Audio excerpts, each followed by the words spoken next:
Hey guys, welcome back to Miss O's World. It's your girl Maniola here with another video for you guys today. So this is quite a different video, and I'm basically going to be showing you guys how I make my Nigerian stew using oxtail, smoked turkey, goat meat, and the ingredients, as you can see in the beginning, is what I'll be using today. I usually wing it because I know how to cook, but also I will tell you guys a list of how much things, tablespoon wise, teaspoon wise, that you will need in order to accomplish this and have this nice tasty stew. So right now, as you can see, I'm just cutting up the onions how I like them. So I'm going to have two separate onions. The ones I'm cutting right now are for the boiling of the meat. So you parboil your meat before cooking the stew, if you didn't know that. So I will also be showing you how to do that while making this video, and I'm going to use those small onions to put in the meat while it's parboiling, and the big onions will be for the stew itself. I just parboiled all the meats together, and you use water and put the meat and seasonings, of course, and everything will be in this video, and I'll just talk when I need to. Thanks for watching, guys.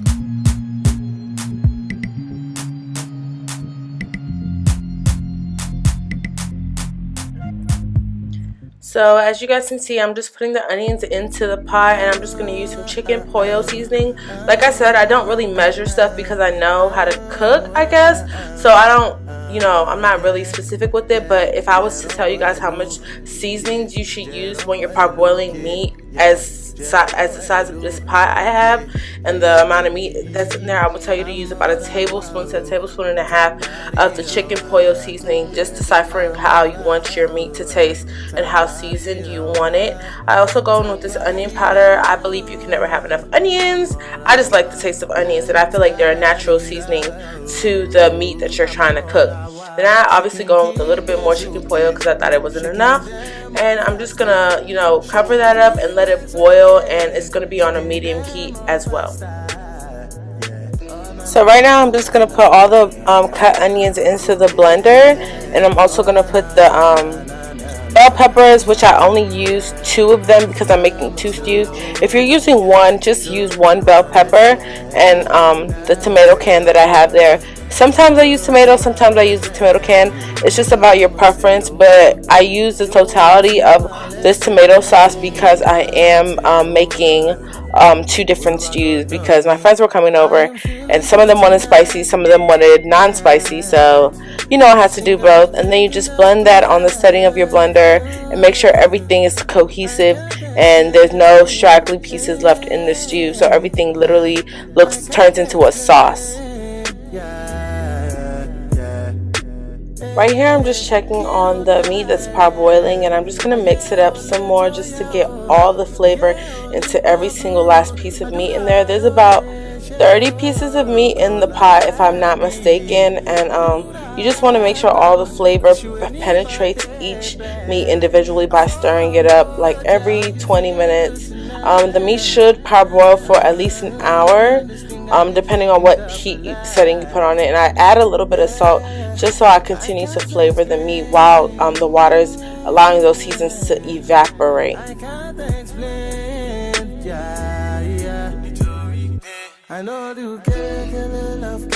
And I continue to do this throughout the process of me parboiling my meat.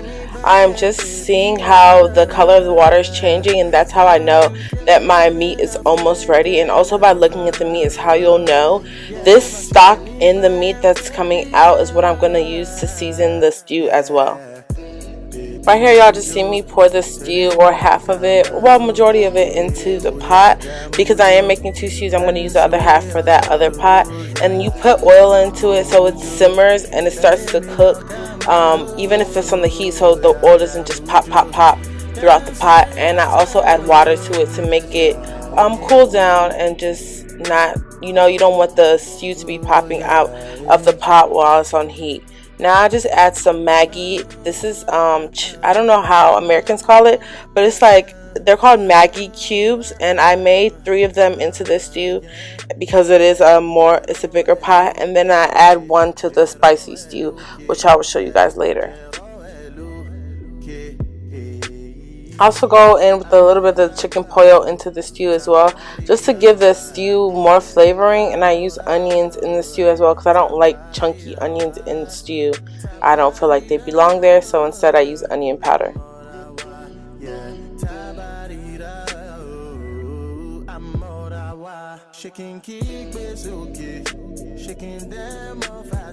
One of my favorite ingredients to ever use in stew is curry, and I literally use like half a teaspoon, excuse me, in the stew just to give it that, African flavor. Curry used to taste so good, and I just put it in a baggie just to store it because I just get it from my mom.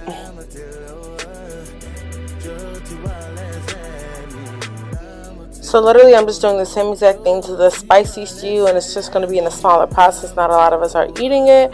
And I'm just going to season that the same way, put the oil, put the chicken pollo, put the curry and everything into it just like I did the big pot. But I'm going to add a different spice in here, which is going to be ground pepper.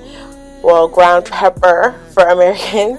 So literally the only place I could find this was at the African store, which is Iroko around my way near College Park. If you live there, that's literally the only place I could find this pepper because it's so spicy, and I use it for like FO, which is like collard greens. So this is what the seasoning looks like, and when I tell you this joint is hot, like it's hot. It's very, very hot chili pepper. So yeah, I use that to make the stew spicier. Right now I'm just going to pour some of the stock out of the meat into a draining bowl, and I'm just going to use that stock and put some of it into the stew to give it more added flavor. And I feel like this changes the game of stew because that joint tastes so freaking good. You can just decipher how much you want to put in there. There's no really measurement for that. Just depends on your taste buds and all that other stuff. I'm just going to start putting the meat into the pot, and sometimes I mix it up. So I'm going to put different types of meat in the stew. So it's kind of like an assorted meat stew without the consistency. And I just put some meat into both pots just to even it out. And I mix it up as well just to make sure all the flavoring of the stew also gets into the meat to marinate it.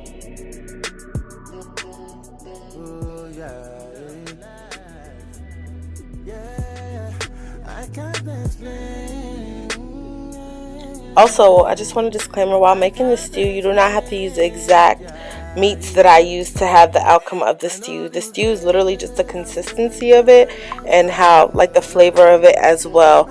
But you can use these meats. I love oxtail, I love smoked turkey, and I also love goat meat, even though they're not the best for you. It's not, it's not bad to treat yourself once in a while to some meat.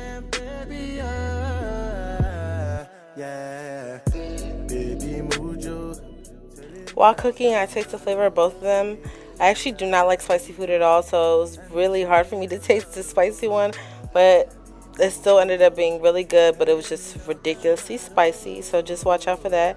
And this is the outcome of my stew. And the other spicy stew was still cooking, but the first one I put on was already ready, and my friends enjoyed their food. Thanks for watching, guys, and tell me what other cooking videos you guys would like to see throughout this year. Have a blessed one.